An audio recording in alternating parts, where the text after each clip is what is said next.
ഇന്ന് November 14 children's day. കുട്ടികളെ വളരെയധികം സ്നേഹിച്ചിരുന്ന ജവഹർലാൽ നെഹ്റുവിന്റെ ജന്മദിനത്തോടനുബന്ധിച്ച് നമുക്കൊരു ഫൺ എക്സ്പെരിമെന്റ് നടത്തിയാലോ? ഈ ലെറ്ററിന്റെ ഫോണിക് സൗണ്ട് പറഞ്ഞല്ലോ.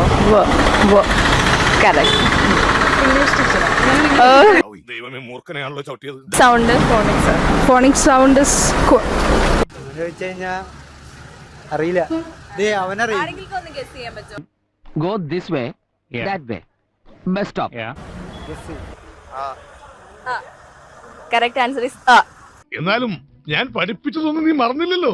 അത് മതി. ഇത് ക്യൂ. ഇതിന്റെ ഫോണിക് സൗണ്ട് എന്താണെന്നറിയോ? ഇതിന്റെ ഫോണിക് സൗണ്ട് ഓക്കെ. ഇതിന്റെ ഫോണിക് സൗണ്ട് ഒന്ന് പറഞ്ഞുതരാമോ? ആർ. ഒന്നും കൂടി ഗസ് ചെയ്തോ. ആർ അല്ല, റോ. അതാരാ അങ്ങനെ ഒരു ഹോയ് വിട്ടത്? രമണി നീ